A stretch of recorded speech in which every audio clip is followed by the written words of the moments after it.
なめこ、普通はこれぐらいなんですけど、ちょっとこんなに大きいなめこ初めてです。いただきます。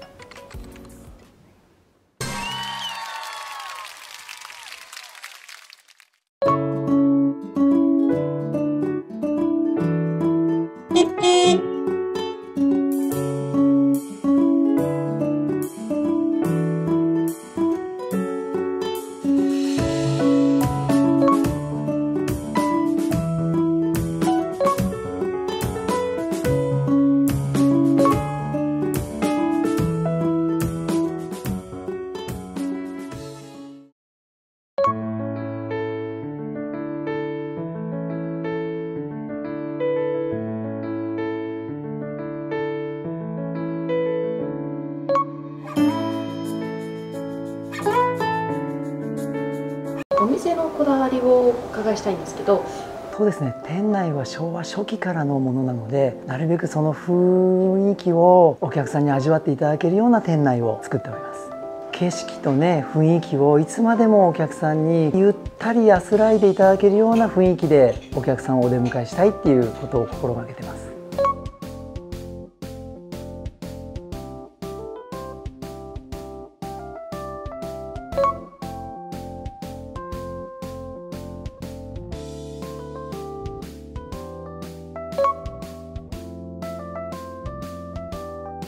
太宰治さん、ここに合流されてたっていうことで、どれぐらいいらっしゃったんですかね。3ヶ月ぐらいと聞いているんですけれども、本来ここは泊まりがなかったんですけれども、先代のおかみ様がすごいいい方で、私が面倒を見るから好きなだけいなさいっていうことで、毎日ほうとうを作って出した。なんか最初その太宰治さんにほうとうを出した時エピソードを聞いたんですけど、太宰治さんの家柄がほうとう息子って呼ばれてたんですよね。それを太宰治がここの地方の食べ物がほうとうだってことを知らずに、ほうとうだから食べなって出したのに、それをちょっと勘違いして大笑いした、すごい打ち解けたっていうエピソードがあるようです。本当に美味しかったみたいで、毎日食べてたって言ってましたね。この動画見ている方にメッセージをお願いします。そうですね、ここの天下茶屋は河口湖でも非常に高台にありますので、春夏秋冬のこの富士山とこのほうとうを味わいに来ていただけたら非常に嬉しいと思いますね。もう日頃皆さん都会の中でゴミゴミとした中での生活をしていると思うので、ここへ来て本当に自然の豊かさを味わってゆっくり食べて見て帰っていただけたら嬉しいなと思います。おすすめのメニューっていうのはありますか？本来は当店普通のほうとう鍋に、あとはなめこが入ったきのこほうとう鍋っていう2本立てでやってるんですけれども、この11月のある一定の期間だけ、採取できた時だけ食べれる幻って言ってもいい天然のなめこがあるんですよ。今日はちょっとそれがご用意できているので、もしよかったらそちらをご用意して食べてみますか？天然なめこほうとうお願いします。じゃあちょっとご準備しますので、あと今日はちょっと特別に太宰治の記念館もありますので、ちょっと景色を堪能しながら一緒にほうとうを食べてみてください。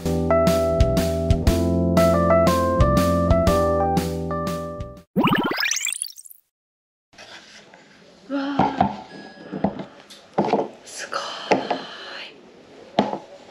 い。うわあ、ありがとうございます。それでは天然なめこほうとう鍋が届いたのでいただきたいと思います。ちょっとこれ見てください。なめこのこの大きさがすごいですね。こんなに大きいなめこ見たの初めてです。こちらのメニューは11月の中旬に少しの間だけしか販売しない伝説のメニューみたいなので、今回こちらをいただきたいと思います。先におつゆをいただきたいと思います。いただきます。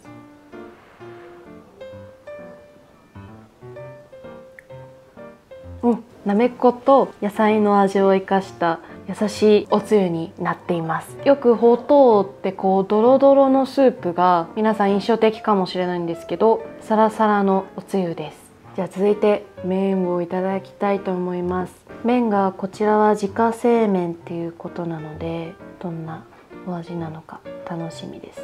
いただきます。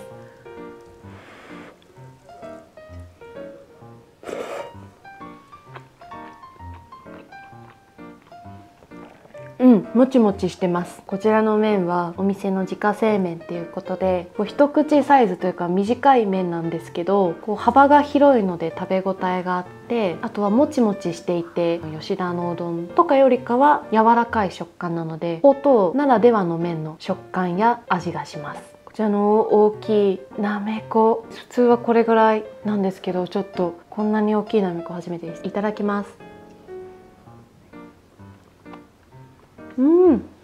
食べ応えがすごくあるなめこですね。歯ごたえもすごく感じるなめこです。ちょっとシャキシャキしてます。美味しいです。他にはどんな具材が入ってますか？他には人参とじゃがいも入ってるんですけど、もちろんほうとうならではのこちらのかぼちゃも入っています。あとはこちらの油揚げとこちらの白菜とこちらのしいたけが入っています。あとは大根も入ってます。やっぱりほうとうといったら私はかぼちゃっていうぐらいかぼちゃ入りのほうとう好きなので、このかぼちゃの甘みがほうとうのしょっぱさと合いますね。美味しいです。麺が多いです。ボリューミーですごく嬉しいです。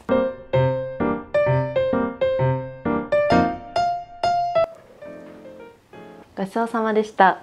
優しいスープに具だくさんのお野菜とシャキシャキとした天然なめこと自家製の麺でボリューミーですごくお腹いっぱいです。ぜひ召し上がってみてはいかがでしょうか。ごちそうさまでした。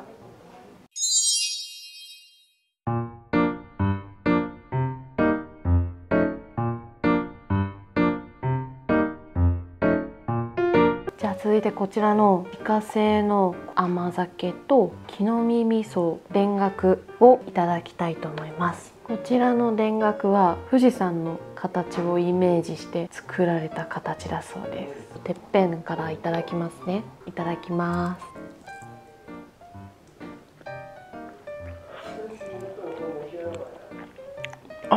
山椒の香りですかね。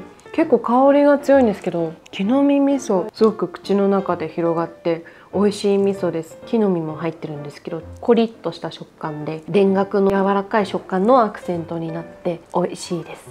続いてこちらの自家製の甘酒いただきたいと思います。こちらが米麹だけで作っている甘酒です。いただきます。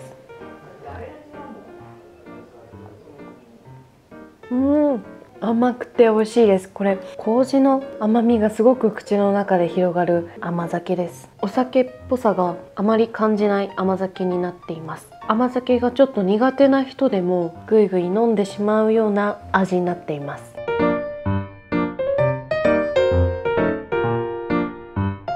ごちそうさまでした。木の実味噌田楽はやっぱりこの木の実味噌がすごく口の中で香りが広がって美味しくって、甘酒はやっぱり米麹だけっていうことなのでアルコールの香りがほぼもうしないぐらいの甘くて美味しいお酒だったので、ぜひ飲んで食べてみてみてください。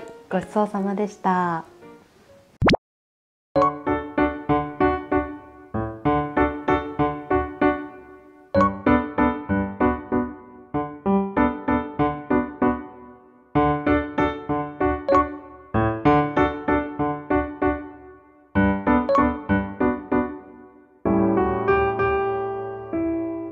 歴史と季節をとても感じられるお店でした。皆さんもぜひ来てみてはいかがでしょうか。ごちそうさまでした。